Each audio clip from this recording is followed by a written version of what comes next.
Omahmu Ngawi ya, Nduk, ndak? Nggih, Pak. Nah, ngawine pundi? Ngawine Jogorogo mriku, Pak. Jogorogo. Jogo kuwi wis ngarani, raga kuwi wis ngarani. Kowe dilairke ana ing Jogorogo kudu iso njaga ragamu mergo kowe karo Gusti Allah diciptakan sangat indah utawa sangat cantik, ya ta? Nggih, Mboten? Nggih, Pak. Lah, mila dijaga. Ayumu aja nggih sombong, ayumu aja nggih angkuh. Oh, ngono ah. Mula gen entuk ganjaran, ayumu gen entuk pahala, ayumu ki sedekah nyang cah nom-nom kuwi. Tabimu.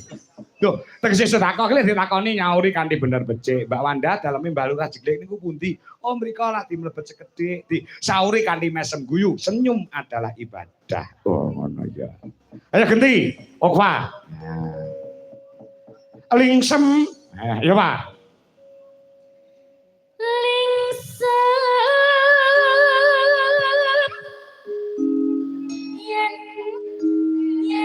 Kemutan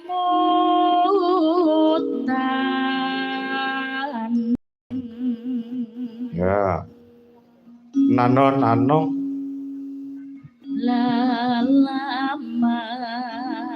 lelampahan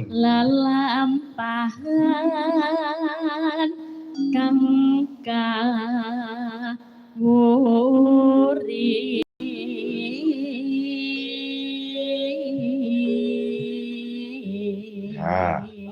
Oh Perwanda, Sidoarjo ya, mamu Pak, oh Pak. Nggih Pak. Jare Sar Rabi. Dereng. Oh urung. Nggih. Aja suwi-suwi ya, Bintang Rabi no lho. Kancane ndang sambatan mahmu kono. Oh ngoten. Heeh no. Nggih, siap.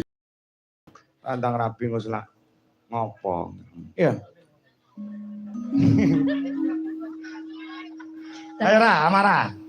Tresna tulus nadyan minggu bekas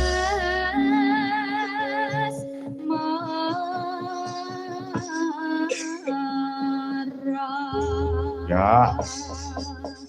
Diaturke ya ana digarap rong irama. Oh, rong irama. Sepisan dangdut sing angka loro Sambaya. Oh, Sambaya. Cara jaranan. Oh, ngono kok. Mas Gogo gen nyambut gawe. Oh, ngono. Engko keri-keri dikai jogetan budalan padya jaranan ku sing joget Okwa wae. Oh, ngono pelok kae ya. Heeh. Oh, nggon akhir-akhir ya. Kok kula tok to, Pak? Hah? Mesane anu, apa jenenge Wanda. Lagi awake. Kesepian to aku. Saman dhewe wis ngrantasi. Wanda ki awake rada rumba-rumbu. Lah, iki lho, Pak. Lah iki kok ngertos to, Pak? Lah iya. Nah, ya, coba kaya apa? Yuk, gubuk asmara kagem Mbah Janto. So ibu kanggo tombo kesel tetep sehat bagas waras panjang umur. Amin. Yo. Turu bisa. Ayo yo.